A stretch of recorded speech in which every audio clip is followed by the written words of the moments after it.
할렐루야. 네. 우리 할렐루야라는 이것이 무슨 뜻인지 아시죠? 여호와를 찬양하라. 예. 우리가 할렐루야가 인사말이 아니고 삶에서 우리 신앙 가운데 실천되는 그러한 할렐루야가 되었으면 좋겠습니다. 3일 이후도 성일 이후 3일 동안 여러분이 충분히 삶 속에서 하나님의 영광을 드러내셨을 줄로 믿습니다. 또 이 시간에도 하나님께 영광 돌리려고 이 자리에 나오셨습니다.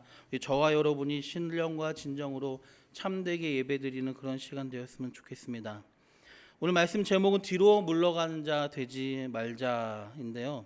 뒤로 물러가지 않고 그렇다고 가만히 앉아서 정체되어 있지 말고 결국은 이 말씀을 통해서 우리가 깨달을 바는 하나님이 기뻐하시는 자, 곧 앞으로 믿음을 가지고 앞으로 나아간 자가 되자입니다. 근데 먼저 앞으로 나가려면은 지금까지 우리가 뒤로 물러나 있고 또 실제로 우리 삶에서 신앙에서 머물러 있던 우리의 모습을 살펴보고 무엇이 문제인지를 따져보고 어떻게 고쳐 나가야 될지를 우리가 말씀을 통해 배워야 그때 믿음으로 앞으로 나갈 수 있게 되기 때문에 굳이 좀 부정적인 제목이지만 소극적인 제목이지만 뒤로 물러간 자가 되지 말자라고 우리가 제목을 지었습니다.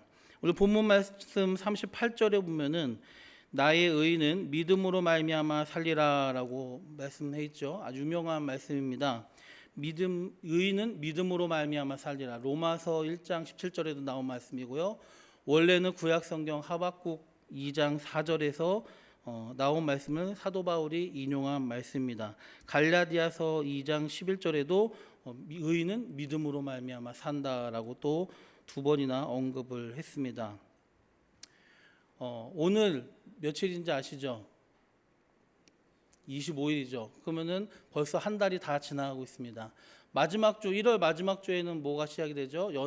오늘 이번 주 연합 여전도회 총 여선교회 예배가 시작되고 남성교회 예배가 시작되고 또 이제는 본격적으로 우리가 방학을 끝내고 전도팀도 다음 주부터 시작이 되겠고요. 구역 예배도 잠들어 있던 구역 예배도 시작이 돼야겠죠. 잠들어 있던 우리 모두가 일어나야 됩니다. 여전히 잠들어 있다면은 그건 잘못된 거고 방학은 앞으로 나아가기 위해서 우리가 충전하는 시간일 뿐이지 영원히 방학은 아닙니다. 코로나도 마찬가지입니다. 이제는 코로나가 더 이상 우리에게 핑계가 되지 않고 앞으로 나가야 될, 극복해야 될 문제거리가 된 거죠. 코로나를 통해서 우리가 깨닫게 된 것이 무엇입니까?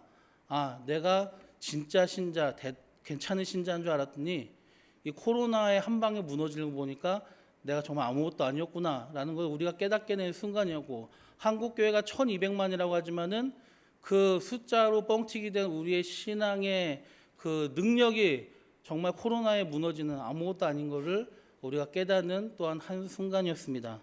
예전에 샘물교회 사태로 2007년 1907년에 의해서 100주년에 우리가 선교사 10만 명을 파송하겠습니다 자신 있게 선포한 그 연해에 샘물교회 사태로 인해서 세상의 온갖 핍박이, 선교에 대한 부정적인 인식이 세상을 통해서 우리에게 닥쳐왔을 때 하나님께서 이렇게 물으신 거죠. 사실은 너네 이런 상황에서도 너희가 선교할 수 있느냐, 이런 상황에서도 너희가 1907년의 부흥을 다시 한번 꿈꿀 수 있느냐라고 물으셨는데, 사실은 안타깝지만은 이게 샘물교회가 핍박을 받아야 될 일이 아니고 한국교회가 그 세상을 통한 도전에 응전하지 못하고 주저앉아 버린 사건이었죠. 거기 원인은 샘물교회가 아니라 그러한 엄청난 핍박과 세상의 부정적인 인식에도 우리가 선교하겠습니다, 전도하겠습니다, 부흥하겠습니다 일어서지 못한 나약했던, 그리고 세상의 눈치를 보았던 우리의 연약한 모습을 깨달아야 됐을 상황이었죠. 하지만 아무도 그걸 지적하지 못했습니다. 지금도 마찬가지입니다. 코로나 가운데서도 우리가 주저앉아 있었고 여러 가지 온라인 예배다 여러 가지 핑계를 대고 또 우리가 방법을 찾았지만은 결국은 교회는 히브리서에서 말하는 것처럼 모여야 살고 모여야 능력이 있고 모여서 함께 모이기만 하는 것이 아니라 모여서 힘을 얻고 흩어져야 되고 다시 또 모이고 다시 또 흩어지고 파송하고 그 일을 해야 되는 것인데 모이지를 못하는 것이죠. 이제는 우리가 코로나를 돌아보면서 우리의 연약함을 깨닫고 왜 우리가 거기에 연약했는가, 사람들의 눈치를 많이 봤구나, 세상의 눈치를 많이 봤구나, 내가 먹고 사는 문제 때문에 교회가 내 먹고 사는 문제 뒤를 잡아서 넘어뜨리려고 하는 그런 역할을 하는구나라고 우리가 생각을 했기 때문에 신앙생활과 교회를 등한시했던 것이 우리의 실체였던 것임을 우리는 깨달아야 됩니다. 그래서 오늘 본문 말씀을 통해 우선 깨달아야 할 것, 첫째는 바로 뒤로 물러나지 말자는 거죠. 뒤로 물러나 있었던 우리의 모습을 철저히 깨달아야 된다는 것입니다. 이 본문 말씀에서는 앞으로 나아가는 그 믿음만 강조하는 것이 아니라 믿음에 근거한 실제 결단으로서의 행동이 중요하다는 것을, 그 반응이 중요하다는 것을 우리에게 알려주고 있습니다. 믿는다고 말만 하고 실제는 다른 모습을 보이는 것이 아니어야 된다는 것이죠. 그런데 우리 2007년에 있었던 일, 또 우리 코로나 시대 때 있었던 그 우리의 모습을 보면은 입으로 우리가 믿는다고는 하지만은, 성도라고 우리가 자분하지만은 실제는 우리는 닿지 못했었구나라는 것을 철저히 깨달았던 것입니다. 그래서 이제는 입으로만 믿습니다가 아니라 진짜 삶에서 믿는 사람답게, 성도답게 해 나가야 된다라는 것을 이 말씀을 통해 함께 깨달았으면 좋겠습니다. 그래서 뒤로 물러가면, 너희 믿는다고 하지만 뒤로 물러가면 내가 기뻐하지 아니하리라 본문에서 말씀하고 있죠. 이 히브리서 말씀이 기록됐었을 때의 상황이 어땠냐? 교회는 아주 극심한 핍박에 있었던 것입니다. 그래서 히브리서 1장부터 쭉 보면은 예수 그리스도의 위대하심과 그분을 통한 하나님의 구원의 복음의 위대함을 얘기하지만은 동시에 그 믿음을 받아들인 너희가 이 어려운 상황에서 배교하지 말고, 믿음을 저버리지 말고 극복해 나가야 된다. 뒤로 물러나지 말아라. 모이기를 패한 자들과 같이 하지 말고 우리는 모이기에 힘쓰자. 은혜의 보좌 앞에 담대히 나아가자. 죄와 싸워 피 흘리기 싸워까지 이기자.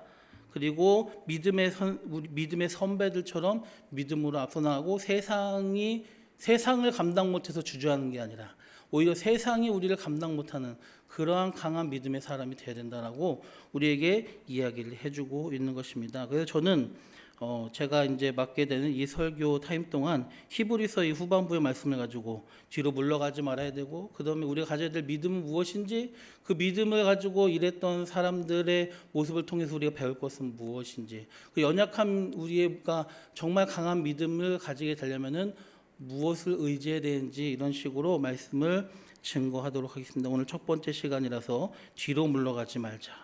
그럼 뒤로 물러가면 내가 그를 기뻐하지 아니라라고 말씀하는데, 뒤로 물러가지 않는 진정한 신앙, 요한일서 5장 4절에는 세상을 이기는 승리는 이것이니 우리의 믿음이니라 분명히 말씀하고 있습니다. 성도는 믿음으로 구원받을 뿐만이 아니라 믿음으로 세상을 이기고 살아가는 것입니다. 믿음이 필요한 것은 내가 지옥 백성이었다가 천국 백성으로 바뀌는 그 거듭나는 그 순간에만 필요한 것이 아니라 그때 내가 얻었던 선물로 주셨던 그 믿음을 끝까지 붙잡고 나아가야 된다는 것입니다. 그래서 우리가 그렇게 믿음을 가지고 나아가고 이기기를 바라시기 때문에 38절 후반부에 뒤로 물러가면 내가 그를 기뻐하지 아니하리라라고 경고하며 말씀하시는 것입니다. 물러가는 자, 돌이키는 자, 어떤 사람입니까? 10장의 앞부분의 내용을 보면은 신앙으로 인해서 오히려 어려움을 당하고, 내가 예수 믿는데 예수 믿는 것 때문에 고난을 당하고, 또 손해를 보고 비방과 구경거리가 되고 놀림을 당하고 할 때에, 이런 이들은 본문의 문맥에 따르면 1차적으로는 믿음의 길에서 그 문제 때문에 신앙의 여정에서 돌이키려고 하는 사람이 생긴다. 그렇게 되는 그 상황을 보고 그런 사람들을 물러가는 자, 돌이키는 자라고 표현하고 있습니다. 성경에 보면 수많은 사람들이 있죠. 창세기의 소돔과 고모라를 탈출해서 도망가다가 미련을 버리지 못하고 뒤돌아보다가 소금 기둥이 되어버린 사람이 있습니다. 누굽니까? 롯의 아내죠. 돌이키지 말라고 해서 진짜 돌이켰으니까 이 사람이 나빴다, 이게 아니라 왜 돌이켰냐가 문제예요. 세상에 예전에 가졌던 것, 멸망할 것에 대해서 미련을 가졌으니까 뒤를 돌이킨 거예요. 지금 거기 장차 망할성, 이제 곧 망하고 있는데 빨리 도망가야 되는데 거기를 내가 놔두고 온 그 금은 폐물들, 내 부동산들, 그게 롯의 아내였습니다. 또 출애굽 당시 계속해서 주어진 안 좋은 광야에서의 생활의 환경과 그 어려움을 인내하지 못하고 지속적으로 불평을 하면서 괜히 애굽을 나왔다, 애굽으로 돌아가자, 가나안이 무엇이냐 하면서 하나님의 구원하심과 인도하심을 폄하하고 세상을 상징하는 그 애굽으로 돌아가자고 하며 끝내는 가데스 바네아에서 가나안 정복을 두려워하고 우리가 그들 앞에 섰을 때는 메뚜기와 같았더이다 하면서 하나님께 반역하고 이제 애굽으로 돌아가자고 했던 이스라엘 백성들의 모습이 바로 뒤로 물러가는 자, 돌이키는 자입니다. 이게 무엇입니까? 지금 21세기를 살아가고 있는 우리에게는 우리의 삶의 모습으로 말하면 신앙생활하면서 이 삶의 어려움과 문제들 때문에 유혹이 있을 때 괜히 예수 믿었다, 괜히 교회 나왔다, 내가 진짜 11조 안 하고 이 돈 갖고 뭐 부동산 투자했으면 얼마를 벌었겠네, 내가 내 주일이라는 이 시간을 하나님 섬기는 데 말고 다른 일을 했으면 더 좋았겠네, 이런 것부터 시작을 해서 모든 그런 세상의 유혹과 삶의 어려움과 또는 불평등과 또 예수 믿는다고 놀림당하고 인정받지 못하고 그런 모든 모습 때문에 어려움을 당했을 때에 그런 반응을 보이는 것. 내 괜히 예수 믿었다. 이렇게 믿는 게 맞나? 좀 대충 믿어야 되는 거 아니야? 내가 너무 광신도같이 믿는 거 아니야? 이렇게 하는 사람이 바로 뒤로 물러가는 자라는 거예요. 앞으로 가지 못하고 또 주저하고 있는 그 모습. 또 더 나아가서 아예 뒤를 돌아보고 돌이키는 사람들.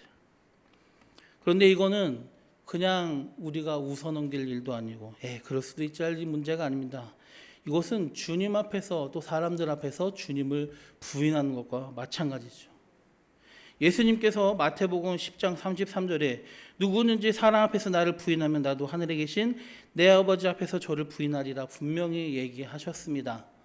그런데 내가 삶 속에서 당하는 손해보는 것, 삶 속에서 당하는 놀림당하는 것, 또는 내 신앙생활하는 게 이거 좀 손해 같은데 이거 괜히 이 정도까지 할 필요는 없지 않나 하는 모든 고민들과 그런 고백들과 근심과 걱정들이 사실은 주님 앞에서 또 사람들 앞에서 주님을 부인하는 것과 마찬가지고 구약시대 때 그 이스라엘처럼 가나안을 앞으로 두고 나아가는 것이 아니라 괜히 출애굽했다, 애굽으로 돌아가겠다, 괜히 예수 믿었다, 믿기 전으로 돌아가겠다, 이런 것과 다를 바 없다는 얘기죠. 근데 분명히 하늘에 계신 하나님 앞에서 부인하신다라고 하셨습니다. 그렇기 때문에 혹시라도 우리가 그런 뒤로 돌이키는 모습, 주님을 믿는 신앙생활에 대한 부인하는 모습을 또 주저하는 모습을 보였다면은 이거 정말 큰 죄구나 하고 우리는 먼저 회개해야 됩니다. 하나님, 내가 잘못 생각했습니다. 주님의 구원을 취소하다니요, 주님의 자녀된 이 놀라운 축복을 거절하다니 정말 죄송합니다 하고 정말 이거는 눈물로 우리가 회개해야 될 것입니다. 분명히 주님 앞에 우리 설 때 너 분명히 그때 이렇게 얘기하지 않았어? 라고 물어보십니다. 하나님은 다 기억하고 계세요. 우리가 회개하지 않고 그냥 지나갔던 그 주님을 부인했던 모습들을 분명히 체크하십니다. 주님 앞에 부끄러움 당하지 않도록 먼저 우리가 이 말씀을 통틀어 내가 이 모든 어려움, 굳이 코로나가 아니더라도 이제까지 내가 가졌던 뒤를 돌아보고 또 주저했던 나의 모습들을 철저히 주님 앞에 회개해야 다른 일이 또 닥칠 때 발목 잡히잖아요. 또 그때 가면 이 문제를 해결하지 않으면은 다른 문제가 생기면 또 뒤를 돌아보고 다른 문제 생기면 또 신앙에 대해서 후회하는, 주님을 부인하는 그 일이 또 생깁니다. 철저히 회개하고 우리 마음을 고쳐 나가는 게 먼저 필요합니다. 이것은 우리가 예수님 없다, 하나님 없다 대놓고 부인하는 게 아니더라도 분명히 주님은 똑같은 취급을 하신다는 거예요. 그것뿐만이 아닙니다. 또 우리가 사람들의 눈치나 세상의 상식을 하나님의 말씀과 명령보다 더 우선시하는 것도 우리가 주님을 부인하는 것입니다. 예를 들면 이런 거겠죠. 요즘과 같은 때 우리의 민감한 주제 중에 하나가 이제 주의를 지키는 것, 예배를 드리는 거 아니겠습니까? 아직 코로나가 다 지나가는 끝물이긴 하지만은 출애굽기 31장 13절에 하나님께서 이렇게 명령하셨습니다. 너는 이스라엘 자손에게 말하여 이르기를 너희는 나의 안식일을 지키라. 이는 나와 너희 사이에 너희 대대의 표징이니 나는 너희를 거룩하게 하는 여호와인 줄 너희가 알게 하려 함이라. 여기서 주목할 것은 그 안식일을 지키는 것, 즉 지금 우리가 예수님 이후로 주님 부활하신 이 주일로 지키는 하나님과 우리 사이를 나타내는 대대 표징에 대한 것입니다. 영원한 계속 이어져야 될 상징이라는 것이죠. 무엇이? 안식일을 지키는 것, 곧 주일을 거룩하게 지키는 게 내가 누구에게 속했고 나랑 하나님이 무슨 관계인지를 나타내는 거룩하고 영원한 표징이다. 부부 사이를 상징하는 것, 연인 사이를 상징하는 것이 무엇입니까? 결혼 반지죠. 커플링이죠. 내가 이 사람 아내입니다. 내가 이 사람의 부인입니다. 나는 배우자가 있습니다. 나는 이 사람 남편입니다. 이걸 나타내는 상징이 결혼 반지입니다. 네, 저는 없습니다. 네, 하나 생겼으면 좋겠습니다. 하나님은 나의 하나님이고 나는 하나님만을 섬기며 하나님께만 속한 구원받은 하나님의 백성입니다. 그럼 이것을 상징하는 것은 마치 부부 사이를 상징하고 연인 사이를 상징하는 결혼 반지처럼 주일이 그 관계를 상징하는 거라 이거예요. 겉으로. 하나님이 직접 말씀하죠. 제가 말한 것도 아니고 우리가 정한 게 아니고 하나님이 정한. 너와 나 사이, 신랑인 나와 신부인 너 나의 백성의 사이를 나타내는 것이 안식일을 지키는 것이다. 주일을 지키는 것이다. 근데 마치 다른 남자 만나러 다른 여자 만나러 가면서 결혼 반지를 몰래도 아니고 대놓고 만약에 배우자 앞에서 빼놓고 간다면은 나 누구 만나러 간다? 너 싫어? 누구 만나러 간다? 하고 빼놓고 간다면은 그거 얼마나 엄청난 일이겠어요? 배우자 앞에서. 그런데 우리가 하나님보다 더 다른 것을 귀하고 우선으로 여기며 하나님 앞에서 대놓고 주일을 가볍게 여기며 안 지켜버린다. 하나님 앞에서 반지 빼서 던지는 거예요. 우리는 아무렇지도 않게 이번 주일 빠지지 다음 주일 있으니까 새벽 예배에 나가면 되니까 수요예배 나가면 되니까 주일 안 지켜도 되지. 한 번의 주일을 지키는 것은 그날 안 지키면 끝난 겁니다. 대체할 수가 없는 거예요. 매주의 주일을 지키는 것이 다 유니크한 것이 유일한 것이죠. 우리가 이렇게 실제로 그렇게 여기면서 당당하게 그런 행동을 하는 건 아니겠죠. 하지만 하나님이 보시기에 우리와 하나님 관계를 세우시는 그 하나님 보시기에 그렇게 여기신다 이겁니다. 그만큼 중요한 문제라 이거죠. 근데 그 중요한 문제를 아무것도 아니게 여기고 하고 그 중요한 문제를 코로나니까 결혼식이니까 친구 동창회랑 같이 있으니까 하면서 못 지키게 하고 못 먹게 하고 거기에다가 이제 온라인 예배라는 편리한 거를 만들어 가지고 주님 앞에 모여서 드리지 못하게. 여러분 예배는 공동체로서 하나님께 드리는 거예요. 나 혼자 그냥 하나님과 관계하는 거는 개인 경건 행동이지 교회 공동체가 하나님 앞에 모여서 드리는 것이 예배라는 것을 우리가 알아야 됩니다. 그렇기 때문에 온라인은 정말 어쩔 수 없을 경우 정말 피치 못할 경우 외국에 있든지 뭐 몸을 못 움직일 경우가 아니면은 최대한 우리가 성전에 나와서 약속된 장소에 모여서 주님의 이름으로 모인 가운데 공동체로서 주님 앞에 드려지는 거룩한 예배를 드려야 되는 것인데 지금 우리를 계속 뒤로 물러가게 하고 주저주저하게 하는 그 코로나 때문에 우리는 그러지 못하고 있었던 것이죠. 그런데 그렇지 못한 것이 아무리 핑계를 대더라도 주님 앞에서는 반지를 빼서 던진 것과 같다. 그렇기 때문에 우리는 주일 지키는 것을 가볍게 여긴 것, 또 그렇게 만드는 세상의 그 입김에 하나님의 말씀보다 그걸 더 중하게 여기고 사람들의 눈치를 더 중요하게 여기고 믿지 않는 가족들의 눈치를 더 보기 때문에 우리가 주일을 지키지 못하고 예배를 드리지 못하고 기도의 자리이지 못하는 그런 모습들, 주저하고 뒤로 물러가는 것도 문제지만은 왜 그러했냐? 하나님보다 그거를 더 중요하게 여기기 때문에, 하나님 눈치보다 사람 눈치를 더 중요하게 여기기 때문에, 하나님 눈치보다 믿지 않는 가족들의 눈치를 더 중요하게 여겼기 때문에 그랬다는 것을 우리는 인정하고 우리의 뒤로 물러갔던 모습, 또 뒤로 물러가게 했던 그 원인인 사람들을 더 우상으로 세웠던 그 모습, 우리가 철저히 회개해야 합니다.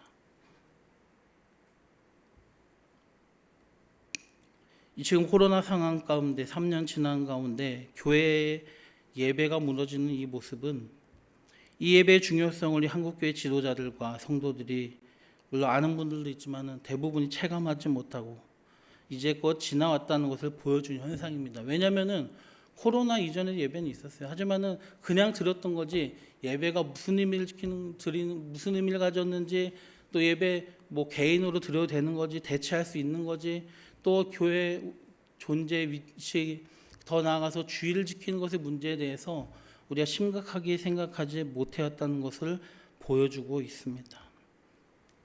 반응은 두 가지입니다. 이런 현상 가운데 목숨 걸고 지킬 가치를 두느냐, 아니면은 우리의 일상과 직장 생활, 경제 생활, 먹고 사는 문제, 그리고 사람들의 눈치 보는 것, 이런 것보다 더 낮은 가치를 두느냐, 예배와 주의를 지키는 것에 대해서. 우리는 예배를 중요하다고 여겨왔지만은 실제 상황이 닥치니까 그렇지 않다는 것을 우리는 알 수 있는 것입니다.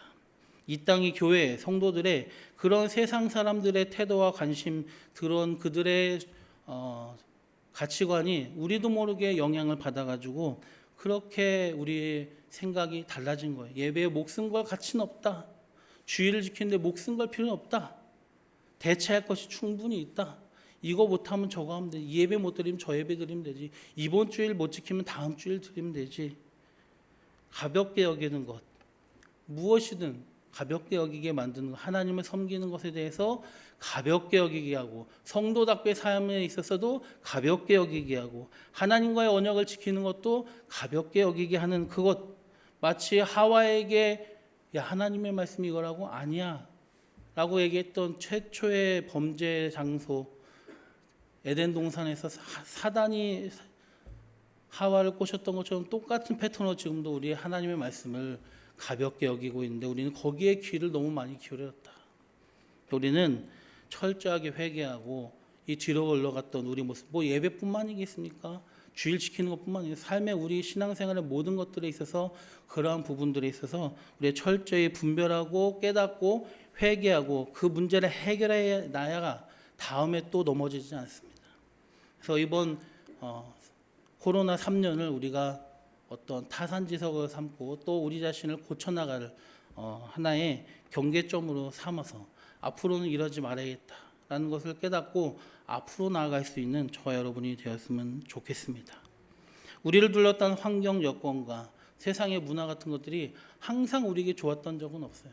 항상 우리는 영적 싸움 전쟁터에 있는 것입니다. 우리가 거듭나는 순간부터 우리는 사탄과의 전쟁을 하고 있고, 사단이 다스리고 있는 이 공중권세자가 잡고 있는 이 세상 문화와 싸우는 상황에 있다는 것을 늘 우리는 생각하면서 늘 우리는 경계하고 늘 우리를 둘러싼 환경과 문화와 세상들 모든 것에 대해서 분별하면서 앞으로 나가야 됩니다. 그럼 이제 두 번째 깨닫고 결단하는 것은 믿음으로 사는 자가 되어야 된다는 것이에요. 믿음으로 사는 자. 물러가는 자, 뒤로 물러가는 자를 기뻐하지 않나 하셨습니다. 그러면 반대로 하나님을 기쁘시게 하는 자는 뭡니까? 히브리서 11장 6절에 이렇게 말씀합니다. 제가 읽어드리겠습니다. 믿음이 없이는 하나님을 기쁘시게 하지 못하나니 하나님께 나아가는 자는 반드시 그가 계신 것과 또한 그가 자기를 찾는 자들에게 상 주시는 이심을 믿어야 할지니라. 뒤로 물러가는 자는 하나님을 기쁘시게 못한다. 근데 믿음으로써 하나님을 기쁘시게 한다 했습니다. 하나님을 기쁘시게 하는 진정한 믿음을 가진 사람은, 그러면은 이 믿음을 가진 사람은 뒤로 물러가지 않는다는 얘기예요. 모든 어려움과 고난과 실패와 손해와 세상의 유혹과 세상의 가치관 속에, 세상의 눈치 안에서도 인내하며 믿음을 가지고 앞으로 나아가는 사람들이에요. 그런 사람들이 오늘 본문 39절처럼 뒤로 물러가 멸망할 자가 아니라 영혼을 구원함에 이르는 믿음을 가진 자입니다. 의인은 믿음으로 살리라 했습니다. 믿음으로 산다라고 했을 때 38절에 나온 이 믿음으로 살리라 했을 때 여기서 살다는 헬라어로 제세타이라고 합니다. 근데 여기 이 제세타이의 어근은 성경 신약성경에서 영생, 하나님이 주신 생명인 영생을 나타내는 조회라는 단어와 같은 어근을 쓰고 있습니다. 보통 이런 영생이 아니라 일반적인 동물적인 생명은 푸시케라고 합니다. 혼적인 생명은 헬라어로 푸시케라고 하고 영생은 조회라고 하는데 같은 어근을 쓰는 제세타이. 그러니까 의인은 믿음으로 살리라는 얘기는, 의인은 첫째는 믿음으로 영생을 얻는다라는 뜻이고요. 두 번째는 말 그대로 살아가다라는 뜻입니다. 영어의 life가 생명이 있고 그 다음에 삶이라는 뜻이 있던 것처럼 이 영생을 가지고 살아가는 삶을 말하는 거죠. 그러니까 의인은 믿음으로 살리라는 얘기는 사실은 두 가지입니다. 의인은 믿음으로 영생을 얻는다. 둘째는 의인은 믿음으로 살아간다. 그러니까 영생을 가진 채로 살아간다는 얘기입니다. 그러니까 믿음으로 살아가는, 구원받기만 하고 끝난 게 아니라 믿음은 또한 우리가 구원받은 사람답게 영생을 가진 사람답게 살아가게 하는 원동력이기도 하다는 것입니다. 그렇기 때문에 우리가 지금까지 뒤로 물러갔던 모습들은 실제로는 믿음이 없었다는 얘기죠. 믿음으로 살아가지를 못했던 것입니다. 믿음으로 영생을 얻었지만 영생을 가진 자답게 믿음의 능력을 활용하지 못했습니다. 우리의 삶이 중요합니다. 또 믿었냐, 구원받았냐, 그게 하나님께서 우리 마지막 때 물어보시겠습니까? 불신자들에게나 믿음을 따집니다. 믿는 자들은 사랑하는 딸아, 사랑하는 아들아, 너 뭐하다 왔니? 라고 물으시는 거죠. 예전에 제가 새벽 예배 때도 말씀을 드렸지만은 우리가 인생을 살아갈 동안 하나님 앞에 뭐하다 왔냐라고 얘기할 때 아파트 평수를 누리다 왔습니다. 집에 화장실 개수를 누리다 왔습니다. 차를 티코에서 그랜저까지 업그레이드 시키다 왔습니다. 뭐 그런 식으로밖에 우리의 삶을 표현할 수 없다면 하나님이 얼마나 한심하게 여기겠습니까? 믿음으로 우리는 영생을 얻었으면 믿음으로 또한 살아가야 된다는 것입니다. 그럼 오늘 본문 말씀의 그 믿음은 무엇이냐? 하나님을 기쁘시게 하는 그 믿음. 첫째는 바로 보니까 11장 6절에 보니까 자기를 찾는 하나님이 반드시 계신 것과 자기를 찾는 자들에게 상 주시는 이심을 믿어야 한다 했습니다. 계신 것을 믿는다는 얘기는 신자들에게 있어서 사실 좀 웃기는 얘기잖아요. 당연히 믿는데, 근데 여기는 하나님의 존재를 믿는다는 의미가 아니라 늘 삶에서 하나님을 인식하느냐 이거예요. 하나님, 호람되어 하나님 앞에서 내가 지금 살아가고 있느냐, 아니면 하나님 없는 것처럼 살아가고 있냐. 그러니까 우리는 입으로는 신앙을 얘기하고 믿음을 얘기하지만 실제 삶은 하나님 없는 것처럼 무신론자처럼 살아가지 않느냐, 그것을 얘기하고 있는 것입니다. 그래서는 안 된다는 얘기죠. 매 삶의 순간순간마다 주님이 나를 보고 계시고 난 주님과 함께 있고 동행하고 있다. 주님이 나를 바라보시고 나의 사는 삶은 그것이 직장에서든 가정에서든 학업의 장소든 교회 안에서만이 아니라 나의 24시간 어디 있든지 나는 하나님 안에서 하나님 앞에서 살아간다. 하나님 존전이라는 것을 깨닫는 그 의식을 가지고 살아가야 우리가 믿음으로 바르게 살아갈 수 있다는 얘기입니다. 두 번째, 여기서 또 하나님이 계신 것과 자기를 찾는 자들, 찾다라는 얘기는 하나님이 안 계셔가지고 없어서 어디 계신가 이를 찾는 게 아니라 하나님을 추구한다는 얘기입니다. 하나님을 추구한다. 하나님이 살아계시네, 나 보고 계시네. 그럼에도 불구하고 우리가 그냥 살아가는 게 아니라 그러면은 나를 보고 계신, 나와 함께 하신 그 하나님이 무엇을 원하시는가? 하나님을 추구한다는 얘기는 하나님의 길을 찾고 하나님의 마음을 가지고 하나님이 원하시는 바에 살려고 노력한다는 얘기죠. 두 개는 항상 같이 가는 겁니다. 하나님이 계심을 항상 인식해야 하나님이 원하시는 대로 살아가려고 우리가 힘쓰는 거죠. 하나님을 추구하며 하나님의 뜻과 하나님의 마음, 그것이 가장 나타나는 것이 무엇입니까? 말씀이죠. 우리가 회복을 통한 부흥하는 데 가장 큰 것 중에 하나는 기도도 있지만 또한 말씀도 있습니다. 늘 우리가 말씀, 새벽 묵상 말씀이 나오지 않습니까? 필사도 하지 않습니까? 영성 회복 훈련 왜 합니까? 말씀을 통해서 하나님의 뜻을 분별하고 내 삶, 오늘 하루하루의 삶을 하나님의 말씀을 통해서 내게 원하시는 바가 뭔지 깨닫고 하나님이 주시는 그 마음을 가지고 하나님의 뜻에 따라서 살아가기 위해서 하는 것 아니겠습니까? 우리가 말씀을 하나님에 대한 지식을 알려고 하는 게 아니라 하나님의 뜻에 따라서 살아가기 위해서 우리가 말씀을 묵상하고 있는 것입니다. 그렇기 때문에 우리는 믿음으로 살아가는, 어떻게 믿음으로 살아간다? 하나님을 의식하는 존전 의식, 곧 호람되오 의식을 가지고 그리고 하나님의 뜻을 추구하면서 사는 그런 삶을 살아감으로 우리가 우리 자신을 분별하고 또 우리를 둘러싼 세상을 분별하고 이겨낼 수 있는 힘을 얻어서 앞으로 나아가게 될 것입니다. 말씀을 정리하겠습니다. 사랑하는 물레동교회 성도 여러분, 오늘 우리가 이 땅을 살면서 우리의 신앙 때문에 어떤 시련이나 고난이나 내가 손해보고 해야 되는 것, 내가 양보하고 내가 포기해야 되는 것, 또 신앙생활하면서 문제가 닥치거나 그런 모든 것들, 원망과 불평과 낙심으로 대응하지 말고 오히려 생각을 바꿔서 기쁨으로 적극적으로 믿음의 선택과 결단을 합시다. 이런 어려운 환경들, 어차피 우리에게 평생 살아갈 동안 믿지 않는 사람도 그렇지만 우리에게도 쉬운 삶의 환경은 아닙니다. 그러면 기왕 우리에게 이런 어려운 조건에서 우리는 어려우니까 포기해야지, 어려우니까 낙심해야지, 우리 뒤를 돌아봐야지, 이게 아니라 모든 사람이 다 뒤를 돌아볼 때 우리는 오히려 이것을, 야, 다른 사람들은 다 뒤돌아보는데 너네 물레동교회 성도들은 참 대단하구나, 앞을 바라보고 가는구나, 믿음으로 나아가는구나, 넘어져도 다시 일어나는구나, 칭찬받을 수 있는 기회를 삼자 이거죠. 어려움을 칭찬받을 기회다. 더 내가 내 믿음이 돋보일 기회다. 더 상급을 쌓을 기회다. 어려움의 순간에, 어둠의 순간에 새벽을 바라보고 아침을 기대하고, 지금 한겨울이지만 좀 있으면은 2월 되고 또 3월 되겠죠. 이 강추위에 오히려 봄의 따뜻함을 바라는 것처럼 코로나 3년 이제 끝나고 또 어떤 질병이, 또 어떤 문제가, 지금 우크라이나 전쟁도 있지만은 이 세상에 닥칠지 모른다. 세상은 점점 악해져 가고 우리가 바라던 지상낙원은 오지 않아요. 그럼 이 어려운 동안에 우리가 어려움이 올 때마다 넘어졌던 우리의 모습을 생각하면서, 아, 이게 내가 문제였구나, 이것을 이제는 바꿔가지고 앞으로 나아갈 수 있는 사람이 되자. 모든 어려움이 닥쳐올 때에 어떤 어려움에도 우리가 이제는 넘어지고 핑계대고 하는 것이 아니라 하나님 앞에 상급받을 일을 쌓으면서 나아가자 라고 우리 관점을 좀 바꿔서 극복해서 하나님이 칭찬받는 그런 사람이 되었으면 좋겠습니다. 예. 하나님 앞에 우리 자신을 증명해 드리고 우리 믿음을, 그리고 하나님 기쁘시게 하고 하나님께 인정받을 기로 삼아가는, 그래서 하나님의 칭찬받는 저와 여러분 되실 주님의 이름으로 축원합니다. 우리 마지막으로 39절 말씀 한번 다 같이 읽고 마치도록 하겠습니다. 39절입니다. 우리는 뒤로 물러가 멸망할 자가 아니요 오직 영혼을 구원함에 이르는 믿음을 가진 자니라. 아멘. 기도드리겠습니다. 좋으신 주님, 모두가 다 뒤를 바라보고 또 뒤를 바라보는 것이 당연할 만한 어려움 가운데 있을 때에도 우리 물레동교회 성도들 오늘 말씀처럼 믿음으로 앞으로 나아가고 하나님 기쁘시게 하는 자가 될 수 있도록 인도하여 주옵소서.